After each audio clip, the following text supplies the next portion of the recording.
Hi guys, back again with another video. This time we're actually going to be top coating our kit, so we are able to do some panel lining and paint a few different colors. So these are the parts that I previously painted and snapped it back together. So then now what we're going to do is, this is the new thing that I wanted to try. Instead of spray coating everything on runners, I was going to try and use this Krylon stuff. It looked interesting. I wanted to see if it'll save me any time in the future to put the kit back together and then just spray it all like this. And then I can go back and see if I need to make any color adjustments if I'm not happy with the color scheme or if how it turned out. So this is a clear satin finish. Satin is really close to gloss. You can pick up either one. It'll work really well with panel lining, which I'll get to later on in this video, or if not in this video, it'll be in the next video. But yeah, satin and gloss are pretty similar. It's just gloss has a little bit of a smoother texture versus satin. So I was curious to see how well this stuff sprays and how it goes down. Normally aerosol things are really work really well for big surfaces, because if you try to spray everything with this little airbrush, unless you have like the $400 like car airbrushes that they spray paint with cars, to cover all this area with that little airbrush is manageable, but it just takes a long time. But anyways, so this stuff, it is toxic, so I will have to use my hood for this. I won't, and this is the respirator I was talking about, the chemical one. I recommend it if you're going to be doing any lacquer paint. Now, this stuff is hazardous, and it does tell you to wear a mask, but I have the ventilation hood for that. It shouldn't be as bad as lacquer paints, but if you are super worried about it, and you don't want to go along this route, Vallejo also offers that are pretty much non-toxic. I mean, they're still like toxic, but like not to the point where it could possibly kill you. They have their own line of matte coats, gloss finishes, satin varnishes, and they offer them in the big bottles and small bottles. So I'm gonna turn on my ventilation hood. I hope you're gonna be able to hear me. But we're gonna top coat all these parts in the satin gloss. And these say to hold pretty far away. I'm wearing gloves just so I don't get it on myself.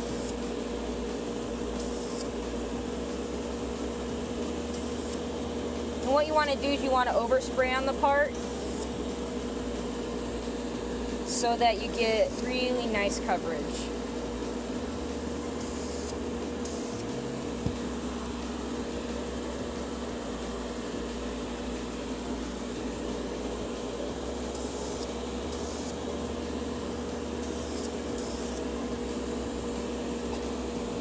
It is kind of stinky.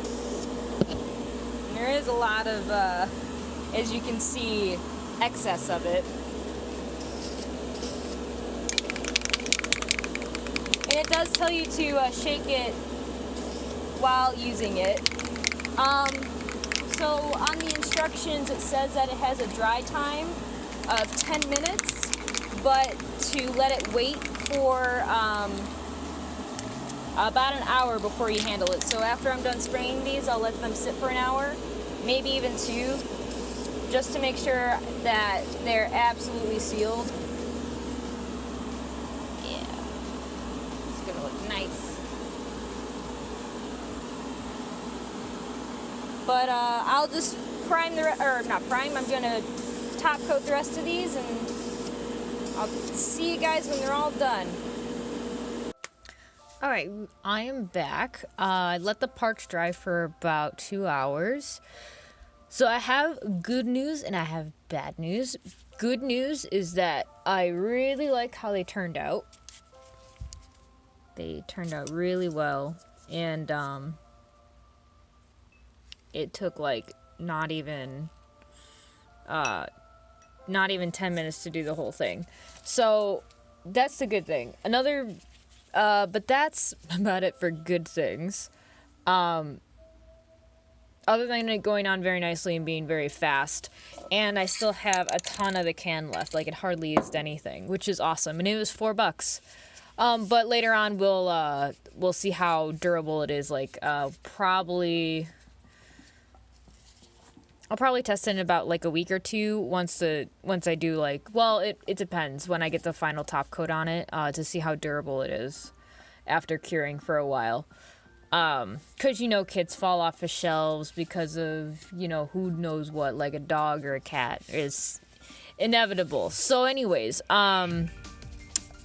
this stuff though, even with the hood, was like, is pretty bad when it came to like stinking up the place and fumes. I mean, the hood did take out a lot of it, but, you'll definitely need to wear a mask. When I was getting close to finishing up the last few parts, it was definitely like getting pretty hard to, I wouldn't say hard to breathe, but it was, you could tell it wasn't the best to just breathe. So anyways, if you are gonna buy that stuff, you will need to buy a respirator, or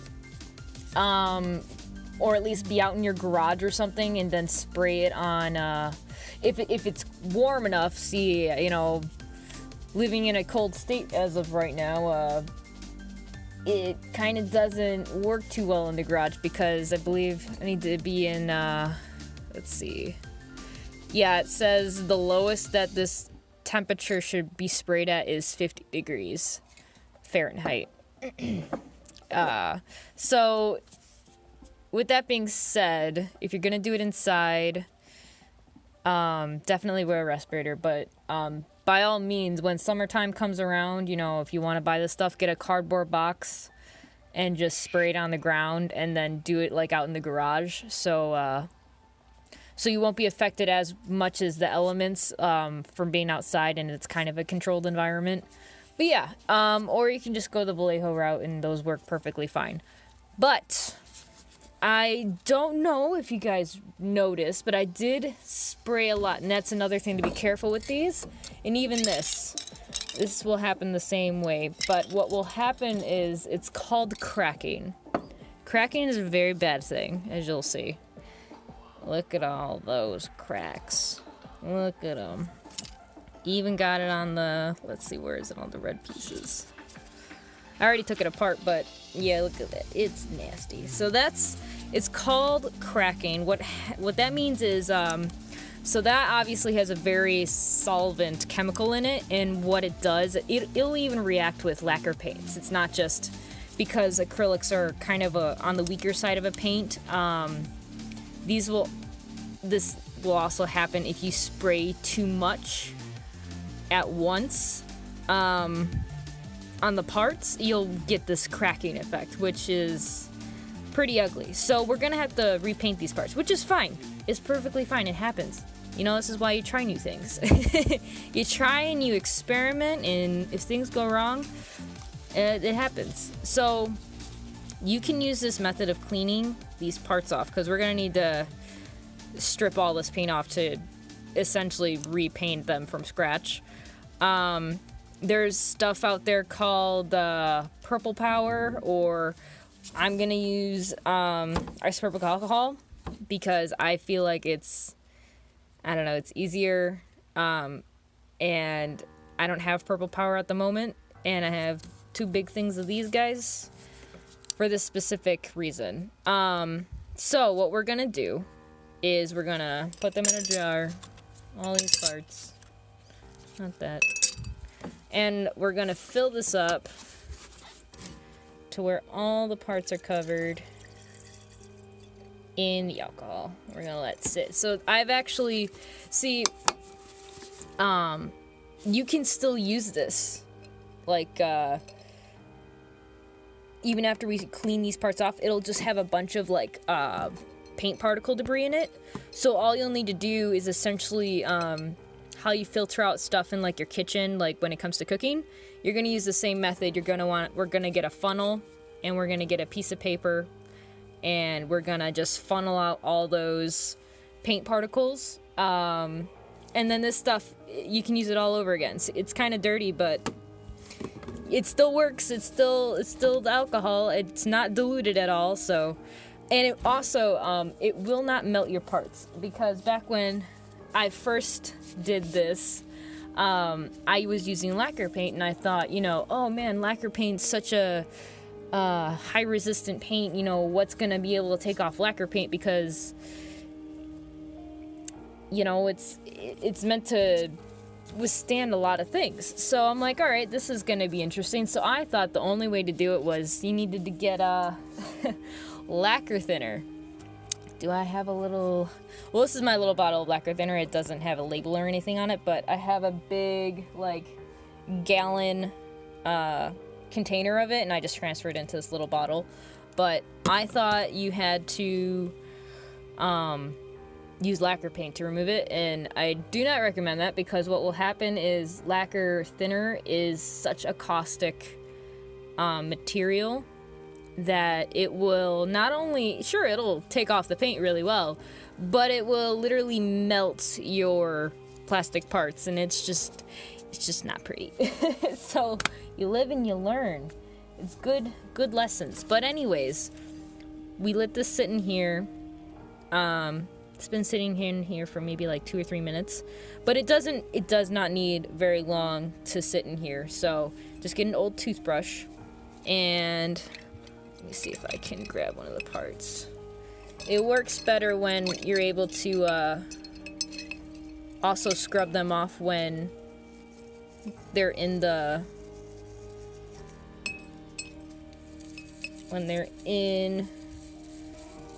alcohol. But as you can see, it's coming off pretty nicely. Yeah, see that? They could probably use a little bit more soaking time. But this is the basic concept. I'll probably let them sit a little longer. But this is the basic concept. Yeah, see, you can already see the red coming through. The original red. And it will not damage the parts whatsoever. Like, you can let this sit in here for weeks, and it'll still be fine. Actually, I've heard of some people doing that, because let's say they buy some used kits that someone painted, and God knows what kind of paint they used on it, and it's almost impossible to get off the parts. So what they do is they let them sit in this alcohol for a really long time. But yeah, it will just take a little while to get all of this junk off here. But yeah, so what I did wrong is I sprayed too heavily in one spot before letting it drying and hardening at least a little bit before going over it again.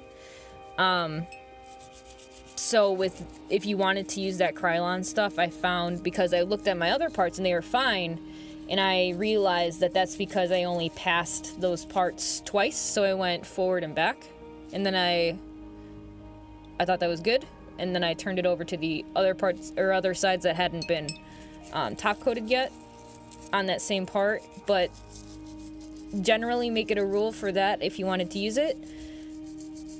One coat would be forward and back, or 1-2 for a layer, and then leave it. And then if you wanted to get another, if it doesn't look right, like finish wise, just let it sit. Don't be impatient like I was. Yeah, see, look at that. It's pretty much all gone. Look at how dirty this is, and it's only one part. But I'm gonna filter that out. Oops, one of them fell out. When I'm all done with this, I might not get as much, because there is gonna be a ton of paint particle debris, and a lot of the alcohol gets absorbed into the towel, but that's all right. It's not a big deal. these, I think, cost me $2 or $3. So it's not a huge investment to go out and buy more. It's just I would like to save some when I can. So I'm going to finish cleaning off the rest of these parts. And, oh, always wear gloves. Yeah, because, I mean, you could not wear gloves, and then you might end up drunk in the process because, you know, alcohol gets absorbed into the skin. And, well, you know, this is pure alcohol, pretty much. Except for the other 9% of it. So, I'll see you guys in a little bit once this is all done.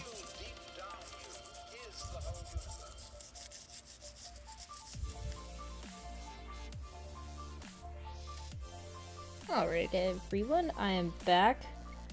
Fixed this problem with the cracking and put it back all together. Wasn't too difficult. So, what I'm going to be doing is, the next thing I would technically do is just go ahead and do all the panel lining through here. And what we do that with is with some panel line washes, and you can either make some yourself or use the Tamiya stuff like what I have. Grab it real quick.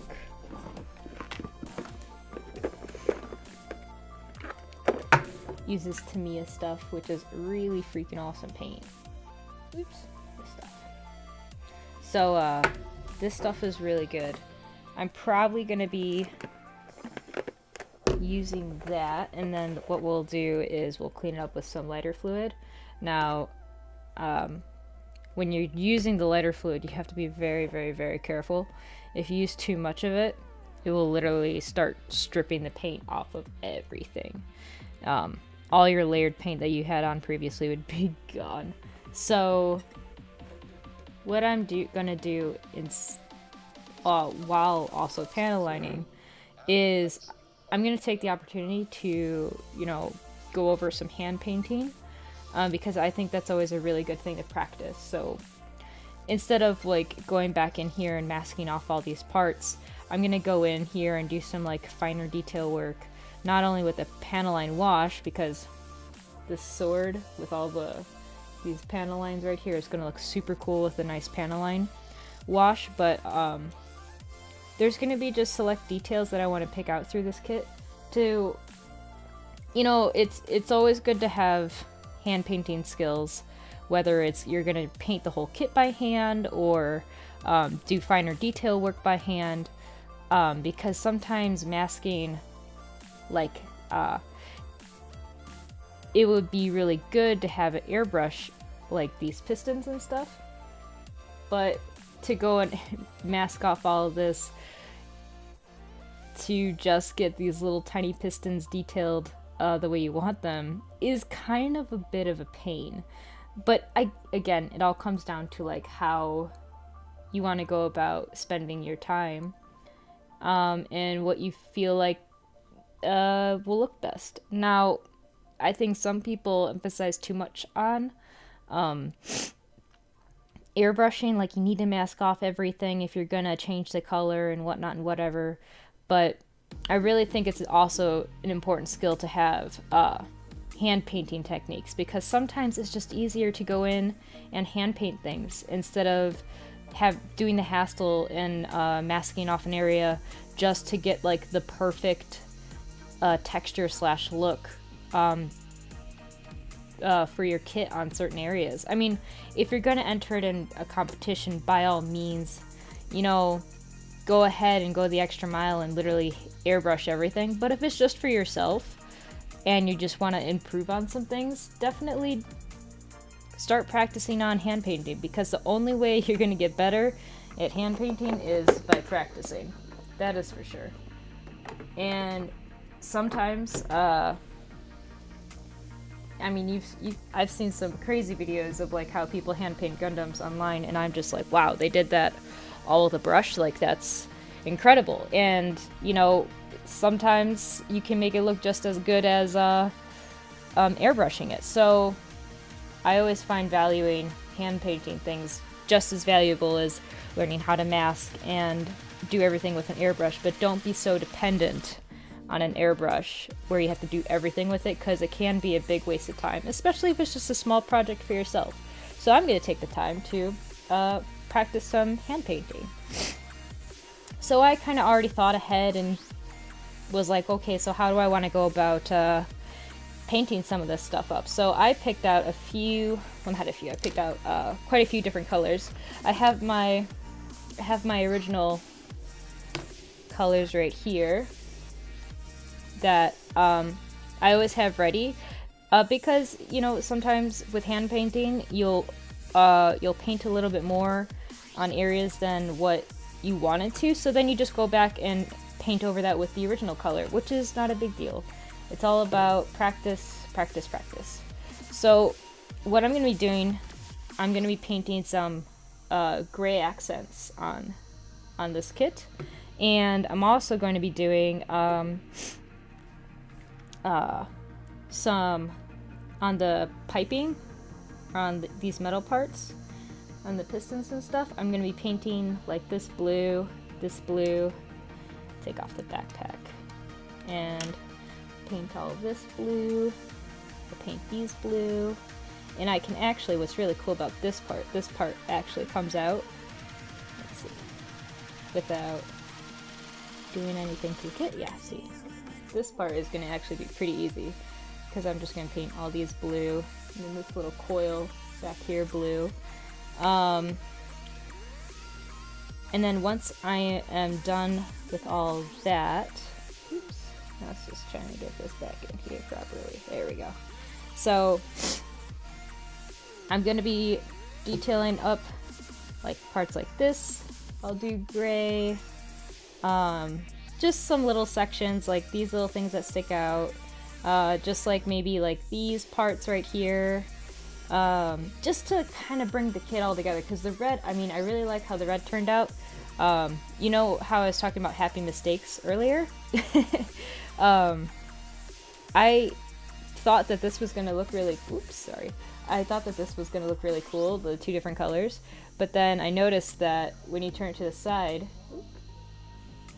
it actually has a dark going all the way up like here, and then it has all the like the bright red orange going down on this side.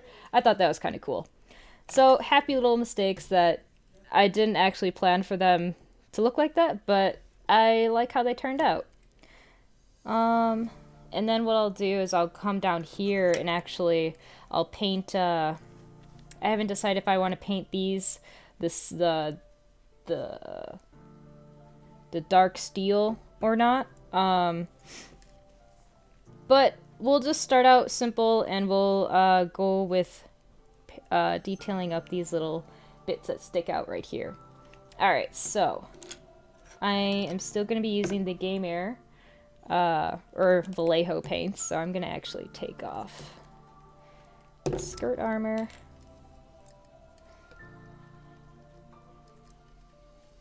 Come on, work with me. There we go. Then I'm going to take off his leg. It's just easier to work with it in parts like this. So this is just I actually bought these paint brushes from my local art store, from Blick. I don't know how local Blick is to other areas, but we have a pretty decent amount of them around here. But I bet if you go to your local art store, just picking up some, these are synthetic brushes. Now, you can go, but I read up on this, you can go with regular, like, real hair brushes. They'll be more expensive. But the other thing is that real hair brushes, unfortunately, have the tendency to, the bristles tend to break down faster. Even if it is like a watercolor, well, that's the other thing. Unless it's like watercolor based, then I would say, you know, stick with your synthetic brushes, because synthetic brushes don't, these hairs don't break down as quickly as hair brushes, because you're going to be dipping this in water all the time. And I found out that synthetic brushes work best. Now, I'm just getting my brush wet just a little bit, just by dipping it in, taking off any excess water, and even like dabbing it on a paper towel just a little bit, and grabbing just a little bit of paint off of my palette. And you don't need to thin this stuff down too much. Go ahead and...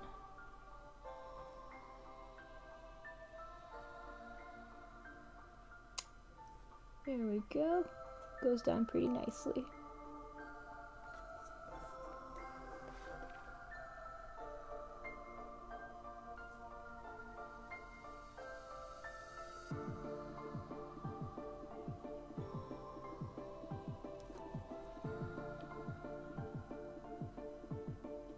There we go. Look at that. Nice gray little bit right there. You want to make sure it doesn't pool up too much on the part, because it won't dry properly. Let's see. Yeah, because I made this a little bit too watery. That's alright. When it dries, you can just go over it with another layer of paint. But this stuff you don't need to water down too much, which is really nice, because it's technically already pre-thinned for an airbrush, so putting this stuff down is really easy. You can practically use this stuff out of the bottle. And you just want to be really slow. There's no need to rush when it comes to hand painting whatsoever. I actually say take your time as much as possible, because you don't want to... It's not as fast as an airbrush, but let me tell you, it's definitely faster than taking the time to literally mask off everything. So, let's see if I can... You see how that side started to over bleed onto the red? Which is perfectly fine. It doesn't matter, because what we'll do is we'll go back in later and we can touch that up with the other red. And that's the nice thing about hand painting, is that you'll be able to see these little things, and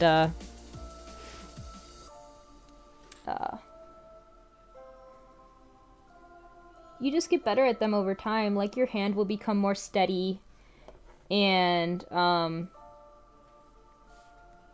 you'll just get better at it. So that's why I think, like, sometimes hand painting things is a really valuable tool to have at your disposal, so you don't have to waste time and rely so much on an airbrush to, you know, do all the work for you, when you can just take the time to learn how to hand paint some things. And go about it that way. Now,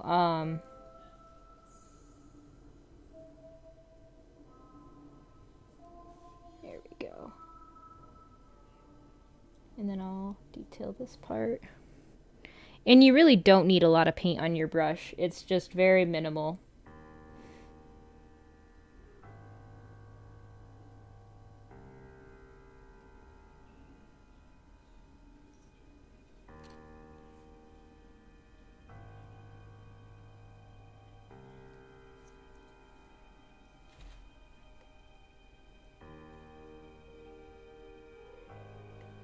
So another good tip when it comes to hand painting,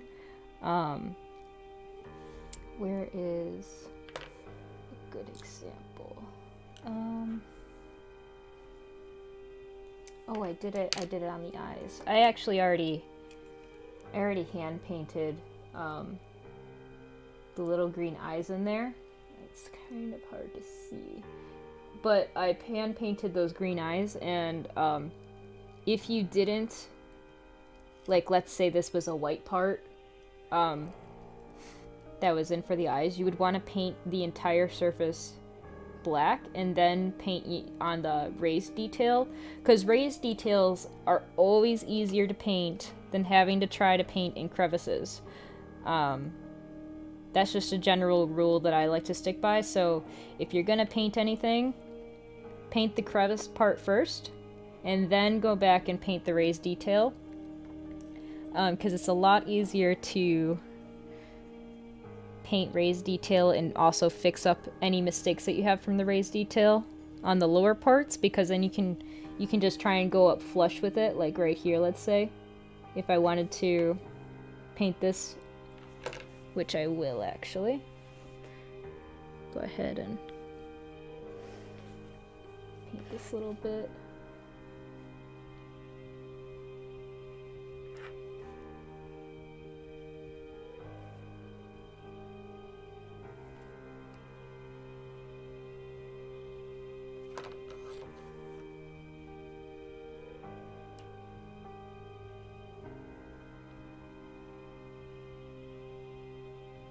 And if a little color bleeds through, like I would say that a little color is bleeding through on that. I know it's really hard for you guys to see, but there is a little bit of color bleeding through on this. So what I would do is I'll go back and I'll do another coat on it.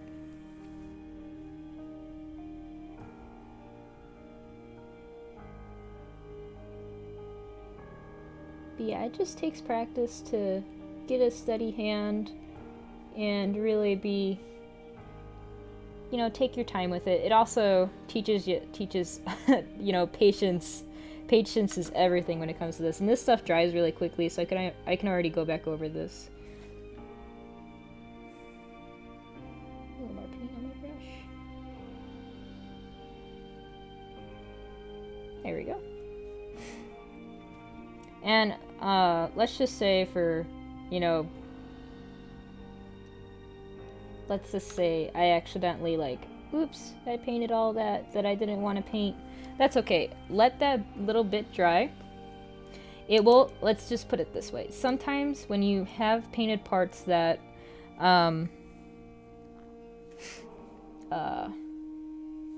like this, like let's say I did that accident, which is fine.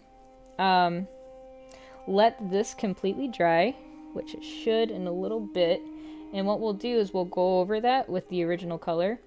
Now you will see a slight difference between the airbrushed bits, like the airbrush part versus, you know, hand painting it. But for the most part, if you're doing like a matte finish, let's say, or even like a satin finish on a project, I wouldn't worry too much about it, because especially with mattes, matte finishes make everything blend together pretty well. The only thing that I would say, if you're gonna, you might want to reconsider, you know, masking this off and you know, redoing it with an airbrush, is when you're doing high gloss stuff, because high gloss, unfortunately, is a very, very unforgiving, where it looks really cool when it's done right, but you know, if you're gonna do a high gloss, just remember that stuff will literally reflect anything, and I mean any imperfections you have, it will reflect it, and it's just, it can be a bad day. But if you're doing a matte finish, you won't even see the difference. Like, you can barely see the difference. You just fixed it up a little bit. I call them touch-ups, and it is perfectly okay to do it, especially if it's just, you know, a Gundam you're practicing on. By all means, please hand paint. It's a very useful tool to have at your disposal, to be able to hand paint things instead of, like I've said about a million times already, than to you know, rely so much on airbrushing and masking. And I mean, that's also a very useful tool all in itself, but I also think being able to hand paint things is also, you can make them look just as good. I mean, look at the people who do like Warhammer. Half of all that stuff, because it's such small details, you're not gonna bother to mask all that. It'd take way too much time. And for such small detail just to do for airbrushing, it's not worth it. So that's why I say it's always a really nice idea to learn hand painting. I'll wet my brush a little bit because the paint on the palette's getting a little dry. And all you have to do is wet it up a little bit, and then you're all set to go.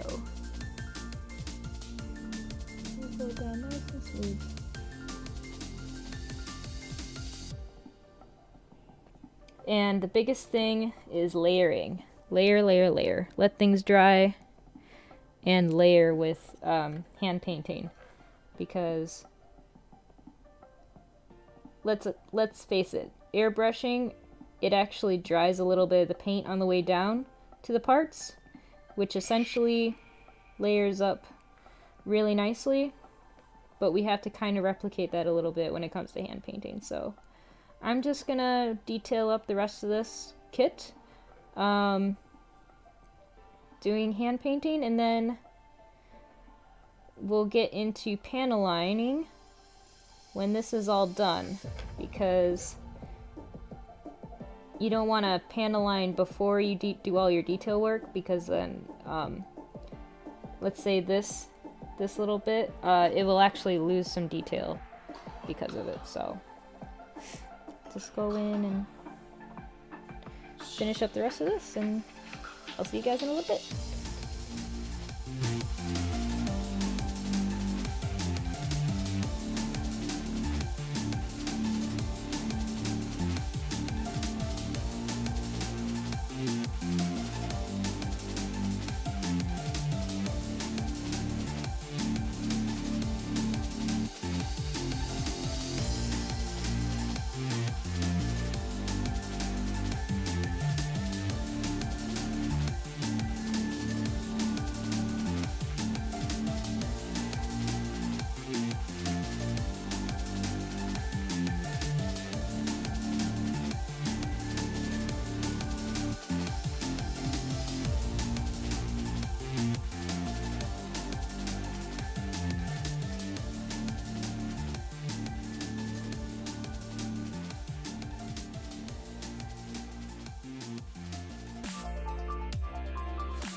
Alright, since most of the parts that I wanted to end up hand painting are all done, I'm pretty happy with the way it came out. I was actually debating if I wanted to do this green, but I really like the way it came out on the blades, so I was like, yeah, I might as well go ahead and paint the green on here, on a few body parts. So I really like how this come out. I could technically, because there's a lot of detail, or potential detail that I can still bring out, but I think I'll call it good on this kit for right now. But more importantly, let's get into panel lining. Panel lining is one great way to really make a kit look that much better. Like, you can even take a straight build kit and put some panel lining on it, and it will make it look immensely better. So that's what we're gonna do. And now, of course, you don't have to use the Tamiya. I just find it works really well. I know a lot of people, what they'll do is they'll take enamel black and then thin it down with enamel thinner, but I don't know, I just really like this pre-mixed stuff, and I think it's only like, I don't even know how much it is on Amazon or wherever you can get it. I think you can get it on Amazon. It might be like 15 bucks. Honestly, I've been using this for a while and the jar hasn't even gone down at all. So, I mean, for $15, you might as well. Or you can go out and get some acrylic washes that will work just as well for panel lining. They're a little bit harder to clean up sometimes, depending on, you know, the brand you get. Unfortunately, I've had a few problems with Vallejo cleaning up afterwards, but that's just me. I still do use it, especially if I used an acrylic top coat for all of this, but since it was that Krylon stuff, I should have no problem using the Tamiya thing. That's the only problem with, in my opinion, that I'd be on the safe side doing. If you didn't use some kind of lacquer or enamel based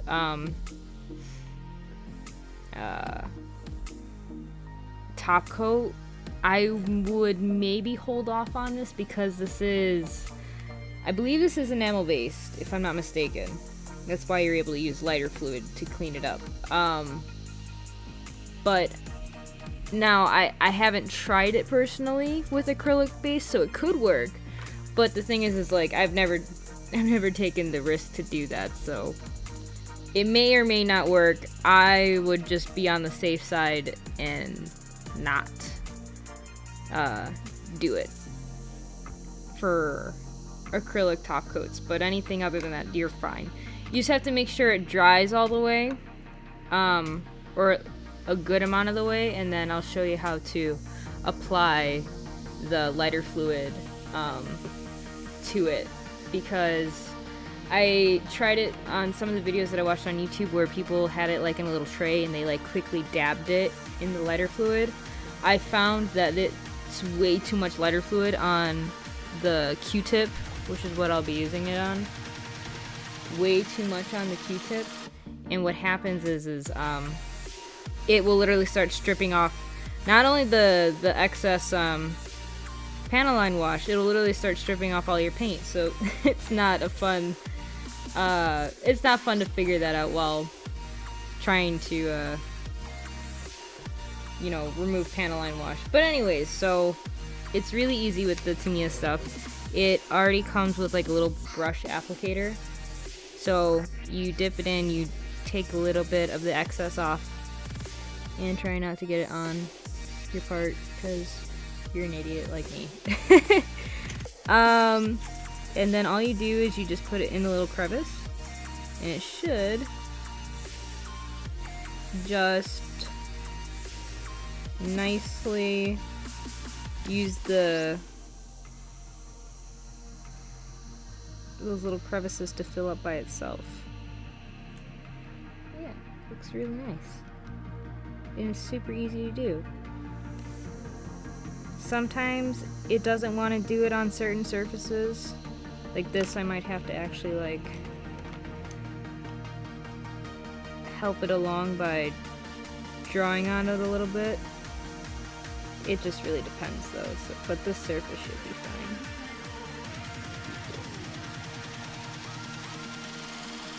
So yeah, that's how easy it is to do panel line wash. It's nothing scary. It does take practice though, I'm not gonna lie, when it comes to cleaning up the parts, because you can easily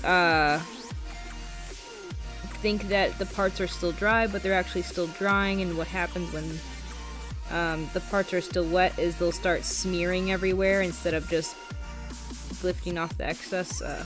That got wiped away. I'll probably have to repaint that on a little bit, but what will happen is the excess paint that isn't dry will start smearing everywhere, so then everything will end up with like a I use black a lot. I know some people like to only use black on. Oops. See, I'll just go back and clean that up later. Any excess stuff, you just clean up later with the lighter fluid. But I don't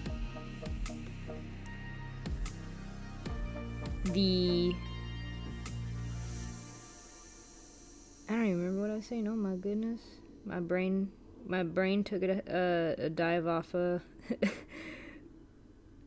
off the deep end. Oh my goodness, I don't even remember what I was talking about. Holy goodness. But anyways, it's just super simple. You just go about doing all the little crevices that you can find. and just make sure to not clean. Oh, that's what it was. To make sure you don't clean the parts too soon, otherwise they'll start to smear all of their all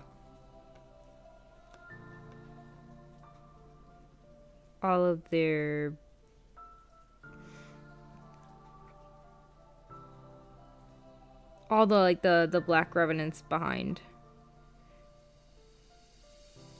Some people also do have a rule with when it comes to panel lining colors. The options mainly consist of black, gray, or brown.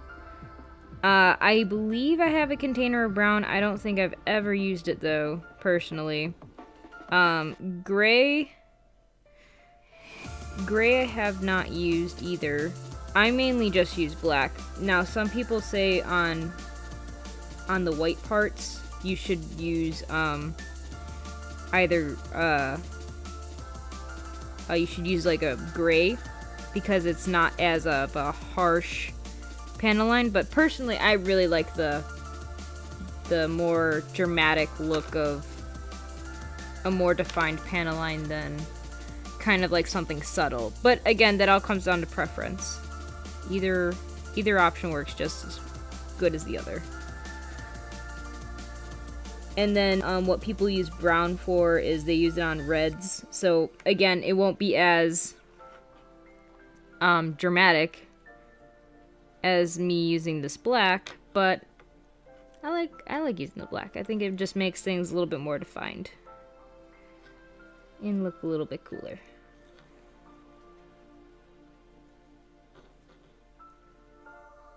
So, and this stuff kind of smells a little bit. I don't worry too much about using a respirator, but if you're in a super enclosed environment, in a tight space, you might consider it, because it does have a little bit of a smell, especially if you're going to be using it for a long time. But anyways, I'm just going to finish going about panel lining this kit the rest of the way, and then when I'm done with that, I'll come back and I'll show you how to get rid of it. Any of the excess stuff. Alright, since all of these are now done and panel line washed, what I'm gonna do is I'm going to go ahead and use the lighter fluid from before and go ahead and take it off, all the excess stuff off, like all these little dots. Kind of hard to see. All those little dots on there. Let's see if I can bring it up closer.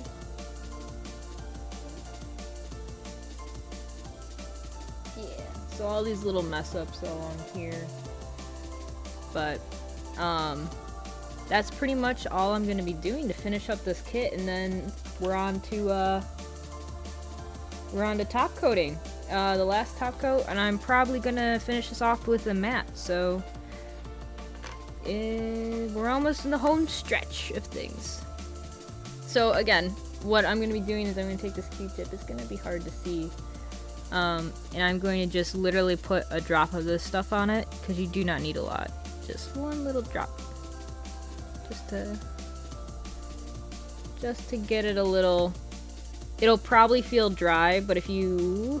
Let me see. I don't think I got anything on there.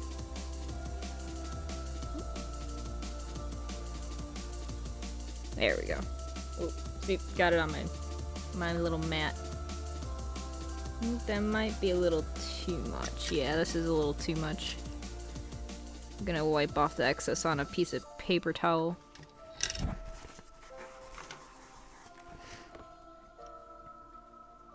But anyways, you do not want a lot on there, because if you have a lot, it'll start eating away at the rest of your paint that you already put on here, which would really stink. And you want to be very gentle. Do not apply a lot of pressure, just like slowly work your way at getting off that extra. all the excess paint. And it shouldn't take a lot. You should just lightly be able to brush the Q-tip over it, and it should pick up all that extra stuff off. Although when it does start to dry, which you will notice a difference, you can then go ahead and use a little bit more pressure, but again, don't like jab your Q-tip into the part, because that will cause it to rub off all the extra paint. But yeah, it's not very difficult. Now, the only thing that I can say is just be very careful not to work in one area for too long, because even if you are very gentle and you're only picking up a little bit, what will happen is it will actually just weaken the paint just by constantly being in one area rubbing it. So if you notice that some paint is giving you a hard time and not wanting to come off, that's okay. Go ahead and move to a different area and let those spots dry a little bit, and then come back and try and clean it up again. And 9 times out of 10, that will be able to get the paint off. But if you do work in one area for too long and you keep rubbing on it, it will still take off the top layer of paint that you put on. So just be careful with that.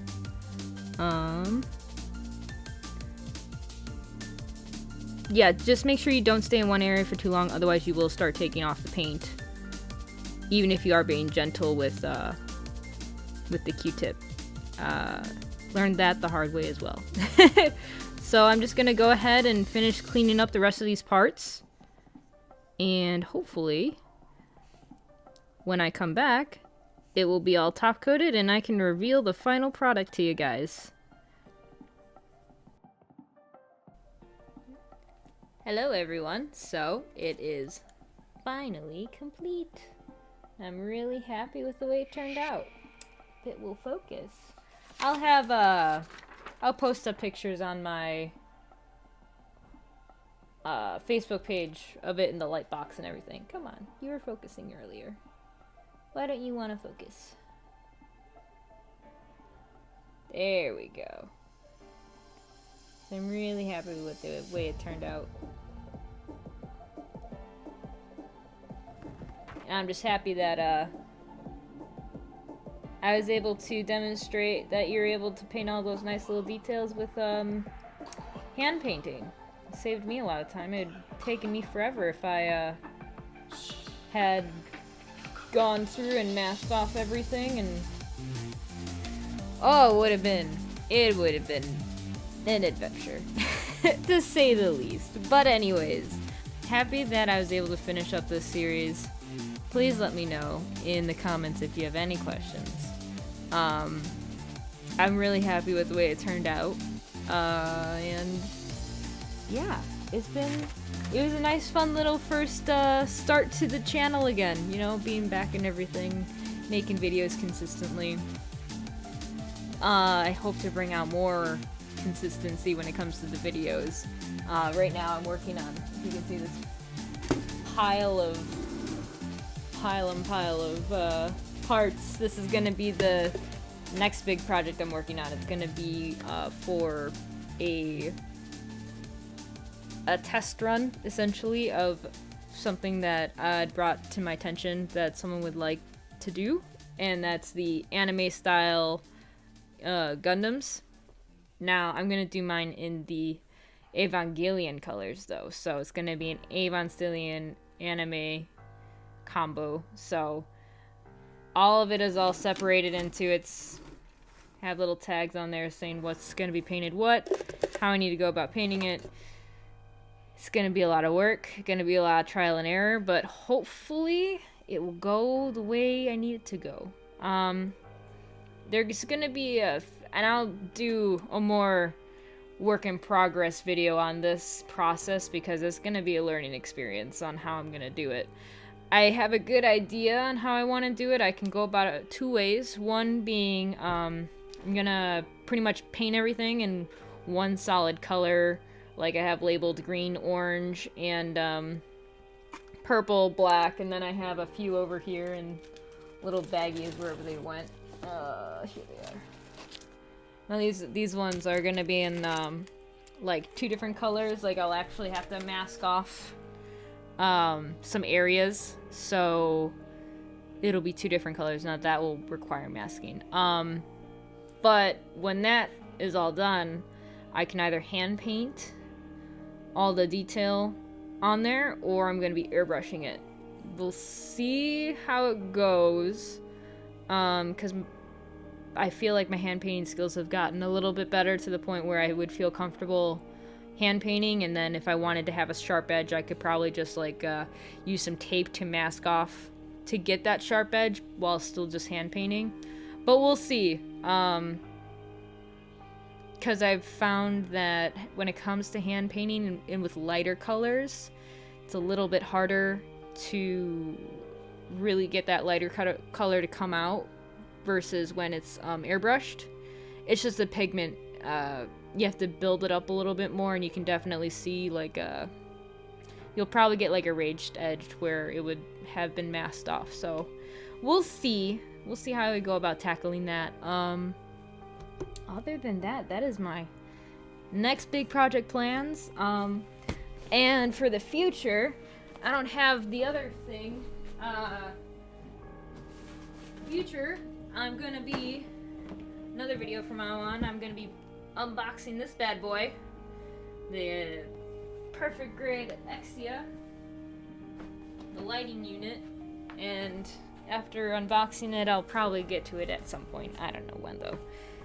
I will also, I also have the Millennium Falcon, the Perfect Grade Millennium Falcon, which I am so excited to paint, but I have no idea when I'm going to get to it. It's probably going to be years from now. It's just, that is a huge project. You'll see, I'll do an unboxing for it, but there is just so many parts, so many tiny parts. Like, there's literally a box inside this thing that has parts, like about this big. It's crazy. It's craziness. I don't know how I'm gonna, I don't know how I'm gonna paint that thing, or when I'm gonna have time for it.